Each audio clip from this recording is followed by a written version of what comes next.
आज की कहानी देवरानी का तिरस्कार। राही आज बहुत ही खुश थी। आखिरकार वह पल आ ही गया था जिसका उसे कब से इंतजार था।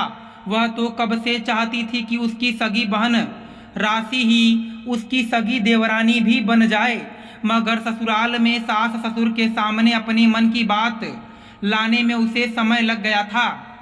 जब से देवर अनुराग बॉम्बे से ITI की पढ़ाई कर रहा था, तब से ही उसने ठान लिया था कि इतने होनहार देवर को अपनी बहन के अलावा किसी का नहीं होने दूंगी। अनुराग बचपन से ही पढ़ाई में बहुत होशियार था और जब से जॉब पर लगा था, उसका स्टार्टिंग पैकेज सुनकर ही लोगों के होश उड़ जाते थे और सभी उसकी तारीफ करते फूले नहीं समाते थे, क्योंकि अनुराग की अभी उम्र भी मात्र 25 साल की थी। अनुराग के घरवाले अनुराग के लिए उसी की तरह पढ़ी लिखी लड़की की तलाश कर रहे थे, क्योंकि अनुराग भी यही चाहता था कि उसकी पत्नी भी उसी की तरह नौकरी करे।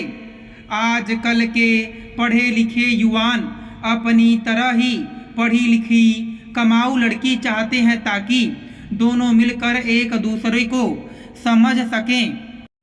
अनुराग की मां ललिता जी के बड़े अरमान थे अनुराग की शादी को लेकर, इसलिए आज राही ने यही सब सोच मौके पर चौका मार दिया और जैसे तैसे आज उसने अपनी सास ललिता जी के कान में यह बात डाल दी थी कि उसकी छोटी बहन राशि भी जॉब पर लग चुकी है और उसकी शादी के लिए भी लड़का तलाश कर रहे हैं। मम्मी जी, आप बुरा न माने तो अनुराग भैया को राशि से मिलवा देते हैं।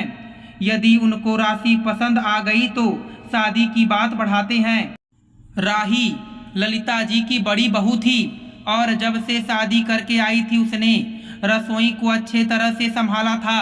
रसोई में उसी का राज चलता था। हालांकि वे राही की हरकतों को भली भांति रूप से जानती थी, मगर उनका मानना था कि जरूरी नहीं कि दोनों बहनें एक जैसी हों। राही की छोटी बहन राशि उससे ज़्यादा समझदार हो, यही सोचकर उन्होंने भी अनुराग और राशि को मिलवाने के आइडिया पर हामी भर दी थी।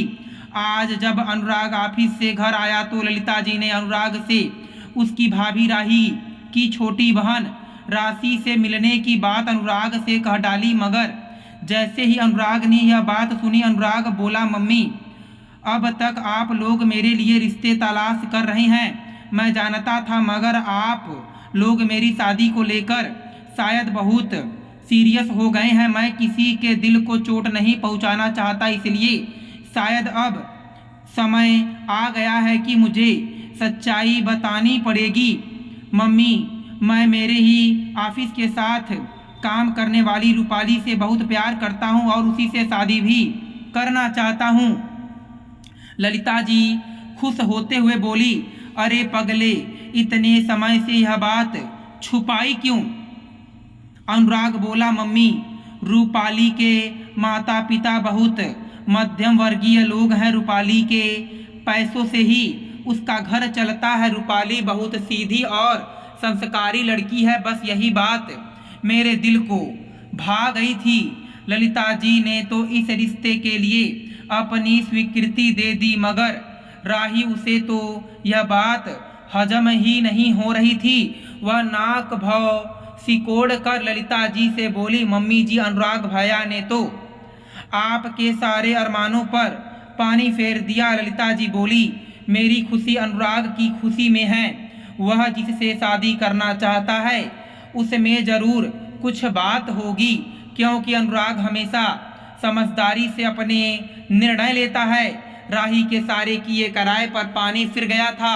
अब तो उसे मन ही मन इंतजार था रूपाली से मिलने का, जिसने उसकी बहन राशि की जगह छीन ली थी। एक हफ्ते बाद अनुराग ने रूपाली के घर वालों से अपने घर वालों को मिलवा दिया। बहुत सिंपल और दिखावे से परे थे रूपाली के घर वाले और वैसी ही थी रूपाली। सादगी उसके बोलने चलने हंसने में झलकती थी। राही उसे देखकर मन ही मन कुड़कते हुए बोली, हाय, इससे तो लाख गुना अच्छी मेरी बहन राशि, जो कि मॉडर्न, सुंदर और आज के जमाने वाली दिखती है। यह रूपाली तो कुछ भी नहीं मेरी बहन के आगे। देवर जी की तो मत मारी गई है।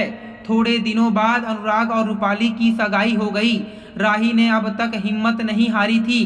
वह अब भी चाहती थी कि यह सगाई किसी तरह टूट जाए। शादी की तैयारियां शुरू हो चुकी थी। अनुराग के घर वाले रूपाली को शादी की शॉपिंग कराने अपने साथ ले गए थे। वहां मौका पाकर अकेले में राही रूपाली से बोली, रूपाली, सब महंगी चीजें ही पसंद करना। वैसे भी यह ससुराल वाले अभी अपनी शान दिखाने के लिए कुछ भी मना नहीं करेंगे। तू जो मांगेगी दिलवा देंगे। राही जानती थी उसकी सास ललिता जी को ऐसे मांग करने वाली बहू पर गुस्सा आएगा और वे अनुराग से रूपाली से शादी करने के लिए मना कर देंगी और फिर वह चतुराई से अपनी बहन की बात वापस घर में रख देगी, जिससे सांप भी मर जाएगा और लाठी भी नहीं टूटेगी। ललिता जी जिस भी शोरूम पर रूपाली को लेकर गई, रूपाली ने कहीं भी महंगी चीज़ों की मांग नहीं की और जो ललिता जी ने दिलवाया ले लिया, क्योंकि रूपाली एक बहुत समझदार लड़की थी। उसे तो रुपए पैसे चीज़ों का कुछ लालच था ही नहीं। यह सब देख राही को बहुत गुस्सा आया और सारी शॉपिंग के बाद वह ताना मार कर बोली, रूपाली, बुरा मत मानना, मगर तुम जैसे गरीब घर की हो, तुमने वैसे ही चीजें पसंद की। अब क्या है कि बंदर क्या जाने अदरक का स्वाद। कभी महंगी चीजें पहनी ही नहीं हो तुम, क्या समझोगी कि क्वालिटी क्या होती है। रूपाली को उसकी जेठानी का रवैया बड़ा अजीब लग रहा था। उसे समझ नहीं आ रहा था कि वह उसके साथ ऐसे क्यों बर्ताव कर रही है। खैर रूपाली कुछ ना बोली, मगर ललिता जी जान चुकी थी कि राही ऐसा बर्ताव क्यों कर रही है। अनुराग और रूपाली की शादी धूमधाम से हो चुकी थी। रूपाली के घर वालों से जो भी बनता था वह खर्चा किया था उन लोगों ने, और रूपाली के ससुराल वालों को उपहार भी दिए थे। आज रूपाली की पहली रसोई थी। वह रसोई में पहुंची तो जेठानी राही ने उसे उसके मायके से आई हुई साड़ी वापस रूपाली को पकड़ाते हुए कहा, रूपाली, यह साड़ी या तो तुम पहन लेना या कामवाली को दे देना। मैं इतनी लो स्टैंडर्ड साड़ियाँ नहीं पहनती। रूपाली को तो रोना ही आ गया। रूपाली के मायके वालों ने बहुत प्यार से रूपाली के ससुराल वालों को गिफ्ट दिए थे। रूपाली फिर से छोटा सा मुंह लेकर रह गई। नई नई बहू थी तो घर में कुछ हंगामा करना नहीं चाहती थी, मगर ललिता जी जो यह सब देख रही थी सोचने लगी, यदि राही रूपाली का हमेशा इसी तरह तिरस्कार करती रही तो वह दिन दूर नहीं जब यह संयुक्त परिवार बिखर जाएगा। ललिता जी राही के मुंह नहीं लगना चाहती थी, क्योंकि वे जानती थी राही एक अमीर मायके की गुस्से वाली और बदतमीज बेटी है। भले यहाँ उसके पति राघव के सामने नहीं चलती, मगर वह ललिता जी के साथ पहले भी घर में हंगामा कर चुकी थी। रूपाली की शादी किए अब महीना भर हो चुका था और ऑफिस ज्वाइन करने के दिन आ गए थे। सुबह रूपाली अपना टिफिन नाश्ता सब कुछ तैयार करके ऑफिस जाने लगी, क्योंकि राही तो जल्दी उठती नहीं थी। शाम को जब रूपाली ऑफिस से आती तो उसे रसोई में काम लदा हुआ मिलता। राही बात बात में रूपाली को कुछ ना कुछ सुना ही देती। जब ललिता जी ने राही को समझाने का प्रयास किया तो राही बोली, मम्मी जी, रूपाली पैसे कमा कर क्या मुझे देने वाली है जो आप मुझे घर में उसकी मदद करने को कह रही हैं। रूपाली का राही द्वारा बार बार तिरस्कार रूपाली के स्वाभिमान को तोड़ रहा था। आज रविवार था, सभी लोग घर पर ही थे और दोपहर का खाना खाकर आराम करने वाले थे। उतने में रूपाली के पिताजी का फोन आया कि वे रूपाली के शहर आए हुए हैं। रूपाली ने उन्हें अपने घर आने की जिद की और खाना यहीं खाने को कहा। ये बोल ठीक है, वे अपना काम निपटाकर 1 घंटे में उससे मिलने आएंगे। रूपाली रसोई में जाकर दाल भिगो ही रही थी कि राही बोली, अरे तुम्हारे पापा ही तो आ रहे हैं, खिचड़ी खिला दो उन्हें। अब सभी का खाना हो चुका है, अब फिर से खाना नहीं बनेगा रसोई में, समझी। रूपाली बोली, भाभी पापा पहली बार मेरे घर आ रहे हैं, ऐसे मैं उन्हें खिचड़ी खिलाऊंगी, क्या यह शोभा देगा। राही बोली, गरीब घर की लड़की की जबान तो देखो कैसे पटर पटर चलती है, खुद मायके में भले खिचड़ी ही खाती होंगे और यह लोग, मगर यहाँ ससुराल में इनको इनके पापा की खातिरदारी करनी है।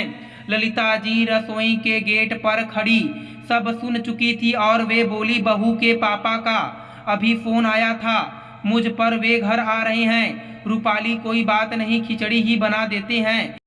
राही के पापा को भी तो पता चले कि उनकी बेटी के ससुराल में उसके मायके वालों की ऐसे ही खातिरदारी होती है।